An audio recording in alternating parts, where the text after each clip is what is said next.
Donc les Tzitzites, comment ils arrivent à conquérir le monde? Parce que les Tzitzites, ils jugent tout le monde positivement. Comme on a vu hier, que maintenant, avec les Tzitzites, on obtient un jugement favorable. Toujours, on va sortir acquitté et gagnant.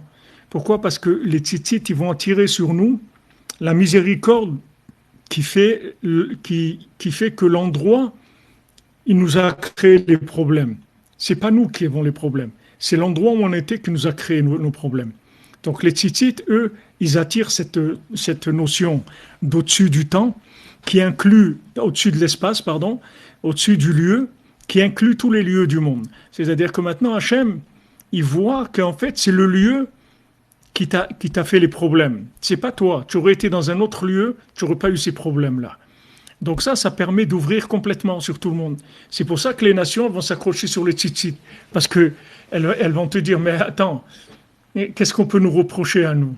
On habitait en Bavière ou là on habitait, on habitait dans le Larzac. Qu'est-ce qu'on va faire? T'es venu déjà dans le Larzac, toi, nous parler? Alors, qu'est-ce que il y a personne qui nous a dit quoi que ce soit, on ne savait pas. Donc maintenant, le fait qu'ils sentent que, en fait, avec les tzitzit, on juge plus la personne d'après ce qu'elle est, mais d'après dans l'endroit où elle se trouve. Donc les gens ils vont comprendre que en se connectant à un endroit qui est plus élevé, plus inclusif que l'endroit dans lequel ils sont, ils vont s'en sortir. Ils vont changer d'endroit. Comme on dit, chez nous, Makom, chez nous, Mazal, quelqu'un qui voit qu'il n'a pas d'enfant, qui change d'endroit, parce que dans un autre endroit, il va avoir d'autres critères.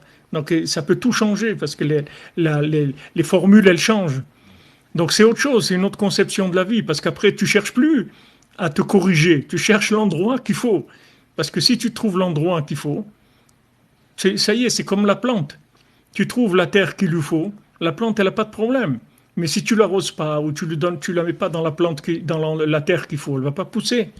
Shlomo Ameler, c'était un tel chacham qui connaissait dans le monde toutes les veines qui passent dans la terre, parce que dans la terre il y a des veines. Maintenant, si tu connais ces veines, tu peux planter n'importe quelle plante dans n'importe quel endroit du monde. Tu peux planter des bananes en Alaska, ça marche n'importe où. Toute l'agriculture, elle est basée sur des choses qui sont visibles, les premiers abords. Alors les gens, ils voient, bon, les bananes, il faut un climat chaud, l'autre, il faut un climat humide, ça. Mais il y a des canaux sous terre où tu peux planter absolument tout, n'importe où dans le monde. Donc ça, c'est le même principe.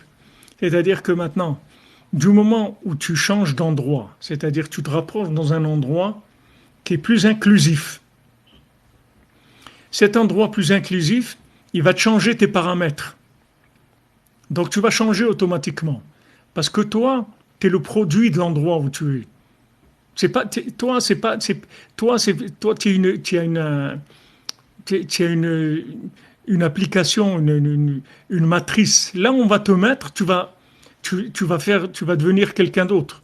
C'est-à-dire, tu prends quelqu'un, tu le mets quelque part, tu le mets avec le Baal Shem Tov, il va monter, il va devenir truc et tout. Tu le mets avec des rigolos, des trucs, il va devenir un idiot, il va voler des mobilettes, il va faire des 400 coups à Garges-les-Gonesse ou je sais pas quoi. Mais c'est parce que c'est l'endroit qui le rend comme ça. C'est pas lui. Lui, il n'est pas comme ça.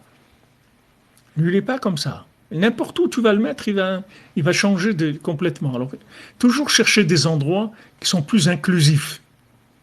Maintenant, quand les nations, elles voient le Ham Israël, elles voient la conscience du monde, elles voient qu'il y a une conscience qu'il n'y a pas ailleurs. Principalement le Shabbat et tout, voient qu'un juif, il ne travaille pas le Shabbat. Et alors, ils comprennent qu'il y a quelque chose de spécial. Parce que normalement, on doit gagner Shabbat. Pourquoi on va fermer un magasin? Tu peux gagner de l'argent. Le Shabbat, on vend bien. C'est un jour où il y a beaucoup de clients. Pourquoi tu fermes ton magasin? Parce qu'Hachem, il a dit, c'est tout. Mais alors, tu n'es pas normal. Non, je ne suis pas normal. Qu'est-ce que veut dire normal? J'ai la norme qu'Hachem m'a donnée. Donc, il voit qu'il y a quelque chose, une autre dimension. Donc, quand tu vois qu'il y a cette autre dimension, ça donne envie de s'accrocher. Parce que c'est un endroit qui est inclusif, qui inclut d'autres choses. Ils sentent que ça inclut d'autres choses et qu'il va y avoir un progrès. Qu'il va y avoir un progrès. Mais vous voyez, par exemple, au Maroc, le matin, quand vous passez au marché et tout, combien de fois les marchands, les musulmans, ils voyaient un juif, ils disent, je t'en prie, achète-moi quelque chose. Il dit, mais j'ai pas, non, ce que tu veux, un petit truc, n'importe quoi, un dirham, un tout petit truc, que ma journée, elle commence avec, tu me donnes la bénédiction pour la journée. Ils savaient ça. C'est quelque chose d'évident pour eux.